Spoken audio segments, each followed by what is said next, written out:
ആകാശവാണി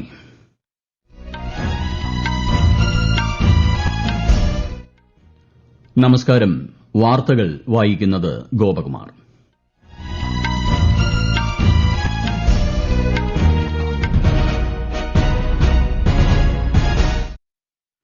പ്രധാന വാർത്തകൾ.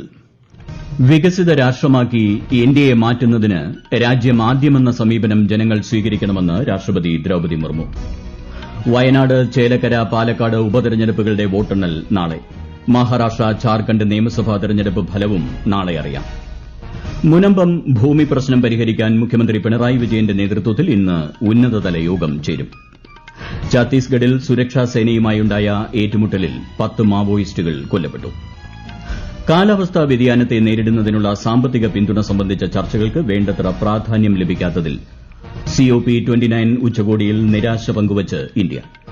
Border Gavaskar trophy test cricket പരമ്പരയിലെ ആദ്യ മത്സരത്തിലെ ഒന്നാം ഇന്നിംഗ്സിൽ ഇന്ത്യ 150 റൺസിന് പുറത്ത്.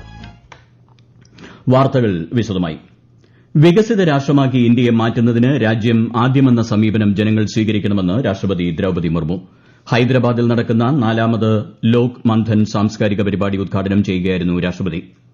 രാജ്യത്തിന്റെ സംസ്കാരവും പാരമ്പര്യവും നിരന്തരം ശക്തിപ്പെടുത്തേണ്ടത് എല്ലാ ജനങ്ങളുടെയും കർത്തവ്യമാണെന്നും രാഷ്ട്രപതി പറഞ്ഞു. भारत की सांस्कृतिक और बौद्धिक विरासत को गहराई से समझना तथा हमारी अमूल्य परंपराओं को निरंतर मजबूत बनाना सभी देशवासियों का कर्तव्य है. मुझे ये देखकर प्रसन्नता होती है कि आप सब ऐसे सार्थक समारोह का आयोजन करके देशवासियों में सांस्कृतिक स्वाभिमान की भावना को प्रबल बनाते हैं. हम चाहे वनवासी हो, ग्रामवासी हो या नगरवासी हो, सबसे पहले हम सभी भारतवासी हैं. 12 രാജ്യങ്ങളിൽ നിന്നുള്ള കലാകാരന്മാർ, സാംസ്കാരിക പ്രതിനിധികൾ തുടങ്ങിയവർ അന്താരാഷ്ട്ര സാംസ്കാരിക ഉത്സവത്തിൽ പങ്കെടുക്കുന്നുണ്ട്. തെലങ്കാന ഗവർണർ ജിഷ്ണുദേവ് വർമ്മ, കേന്ദ്രമന്ത്രി കിഷൻ റെഡ്ഡി തുടങ്ങിയവർ ഉദ്ഘാടന ചടങ്ങിൽ സന്നിഹിതരായി. ത്രിരാഷ്ട്ര പര്യടനം പൂർത്തിയാക്കി പ്രധാനമന്ത്രി നരേന്ദ്രമോദി ന്യൂഡൽഹിയിലേക്ക് മടങ്ങി. നൈജീരിയ, ബ്രസീൽ, ഗയാന എന്നീ രാജ്യങ്ങൾ സന്ദർശിച്ച പ്രധാനമന്ത്രി നിർണായകമായ നിരവധി സമ്മേളനങ്ങളിലും കൂടിക്കാഴ്ചകളിലും പങ്കെടുത്തു. ഗയാനയിലെ ജോർജ് ടൌണിൽ ഇന്ത്യൻ പ്രവാസി സമൂഹത്തെ അദ്ദേഹം അഭിസംബോധന ചെയ്തു. സംസ്കാരം, രുചി, ക്രിക്കറ്റ് എന്നിവ ഇന്ത്യയ്ക്കും ഗയാനയ്ക്കുമിടയിലെ ആഴത്തിലുള്ള ബന്ധം സൃഷ്ടിക്കുന്നതായി ശ്രീ മോദി പറഞ്ഞു. ഗയാന പാർലമെന്റിനെയും പ്രധാനമന്ത്രി ഇന്നലെ അഭിസംബോധന ചെയ്തിരുന്നു. ആഗോള വികസനത്തിനും സമാധാനത്തിനും വേണ്ടിയാണ് ഇന്ത്യ നിലകൊള്ളുന്നതെന്ന് വ്യക്തമാക്കിയ പ്രധാനമന്ത്രി ഗയാനീസ് പാർലമെന്റ് അംഗങ്ങളെ ഇന്ത്യയിലേക്ക് ക്ഷണിച്ചു. ജോർജ് ടൌണിലെ പ്രൊമനേഡ് ഗാർഡനിലെ മഹാത്മാഗാന്ധിയുടെ പ്രതിമയിൽ അദ്ദേഹം പുഷ്പാർച്ചന നടത്തി. വെസ്റ്റ് ഇൻഡീസിലെ പ്രമുഖ ക്രിക്കറ്റ് താരങ്ങളുമായി പ്രധാനമന്ത്രി കൂടിക്കാഴ്ച നടത്തി. ഗയാനയുടെയും ബാർബഡോസിന്റെയും ഡൊമിനിക്കയുടെയും പരമോന്നത ദേശീയ ബഹുമതികളും ശ്രീ മോദി സ്വീകരിച്ചു. കേരളത്തിൽ ഉപതെരഞ്ഞെടുപ്പ് നടന്ന വയനാട്, ചേലക്കര, പാലക്കാട് മണ്ഡലങ്ങളിൽ വോട്ടെണ്ണലിനുള്ള മുന്നൊരുക്കങ്ങൾ പൂർത്തിയായി. നാളെ രാവിലെ 8 മണിക്ക് വോട്ടെണ്ണൽ ആരംഭിക്കും. ഉപതെരഞ്ഞെടുപ്പുകളുടെ ഫലമറിയാൻ തികഞ്ഞ ആകാംക്ഷയോടെയാണ് രാഷ്ട്രീയ കേരളം കാത്തിരിക്കുന്നത്.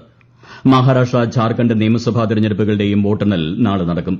ഇതിനുള്ള തയ്യാറെടുപ്പുകൾ സംസ്ഥാനങ്ങളിൽ പൂർത്തിയായി വരികയാണ്. ഉപതെരഞ്ഞെടുപ്പ് നടന്ന മറ്റ് സംസ്ഥാനങ്ങളിലും വോട്ടെണ്ണൽ നാളെ നടക്കും.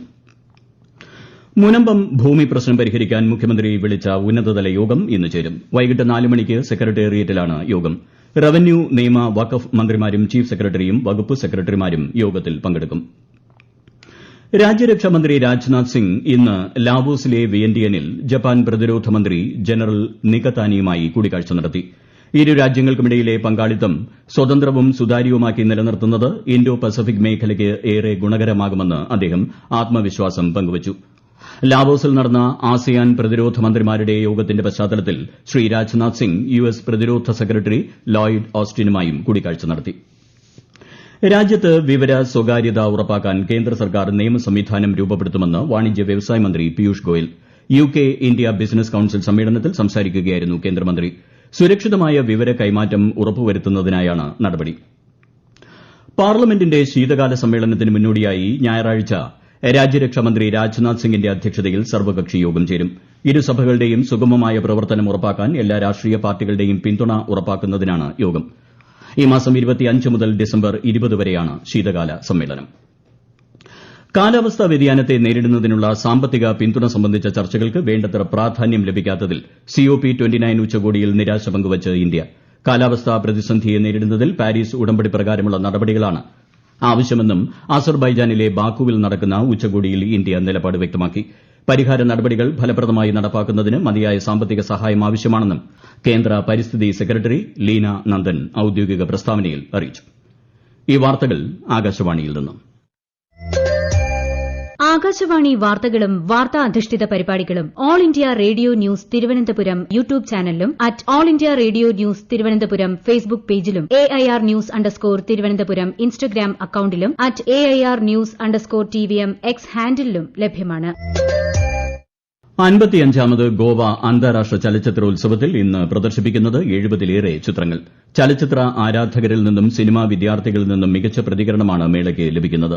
ഇന്ത്യൻ പനോരമ വിഭാഗത്തിൽ ഇന്ന് മലയാള ചലച്ചിത്രം ലെവൽ ക്രോസ് പ്രദർശിപ്പിച്ചു. ഏറെക്കാലത്തെ തന്റെ ആഗ്രഹമാണ് യാഥാർത്ഥ്യമായതെന്ന് ചിത്രത്തിന്റെ സംവിധായകനും തിരക്കഥാകൃത്തുമായ ആർഫാസ് ആയൂബ് ആകാശവാണി വാർത്തകളോട് പറഞ്ഞു.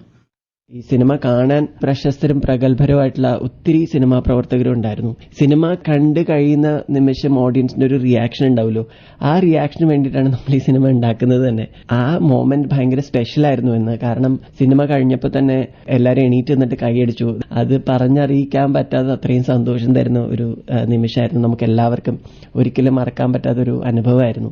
IFFAയിൽ ഞാൻ ഒരുപാട് വർഷങ്ങളായിട്ട് ഡെലിഗേറ്റ് ആയിട്ട് വരുന്നുണ്ട്. അപ്പോഴൊക്കെ ഒരു ആഗ്രഹം ഉണ്ടായിരുന്നു, എന്തെങ്കിലും എന്റെ ഒരു സിനിമ ഇവിടെ സ്ക്രീൻ ചെയ്യണം എന്നത്. സ്വപ്നം റിയാലിറ്റിയെ മാറുന്ന ഒരു നിമിഷം കൂടെ ആയിരുന്നു ഇന്ന്.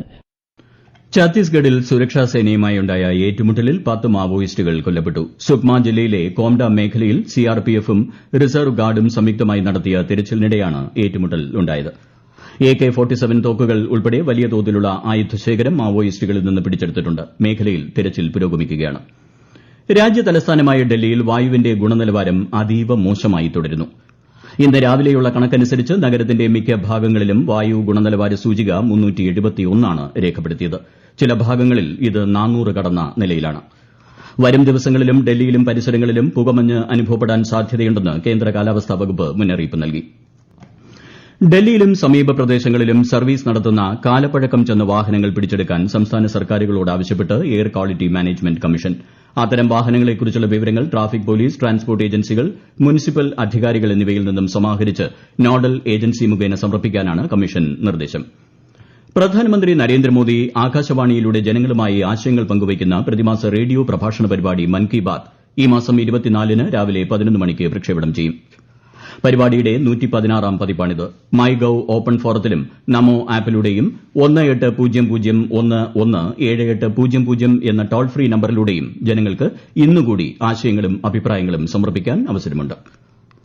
Border Gavaskar trophy test cricket പരമ്പരയിലെ ആദ്യ മത്സരത്തിലെ ഒന്നാം ഇന്നിംഗ്സിൽ ഇന്ത്യ 150 റൺസിന് പുറത്തായി. ടോസ് നേടി ബാറ്റിംഗ് തെരഞ്ഞെടുത്ത ഇന്ത്യയ്ക്ക് 49.4 ഓവറിലാണ് എല്ലാ വിക്കറ്റുകളും നഷ്ടമായത്. ഓസ്ട്രേലിയയുടെ മറുപടി ബാറ്റിംഗ് ഉടൻ ആരംഭിക്കും. സന്തോഷ് ട്രോഫി ഫുട്ബോൾ യോഗ്യതാ റൌണ്ടിലെ രണ്ടാം മത്സരത്തിൽ കേരളം ഇന്ന് ലക്ഷദ്വീപിനെ നേരിടും. വൈകുന്നേരം 3:30-ന് കോഴിക്കോട് കോർപ്പറേഷൻ EMS സ്റ്റേഡിയത്തിലാണ് മത്സരം.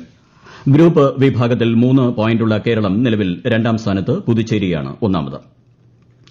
ചൈന മാസ്റ്റേഴ്സ് ബാഡ്മിന്റൺ ക്വാർട്ടർ ഫൈനലിൽ ഇന്ത്യയുടെ ചിരാഗ് ഷെഡ്ഡി സാത്വിക് സായിരാജ് സഖ്യം ഇന്ന് ഡാനിഷ് സഖ്യത്തെ നേരിടും.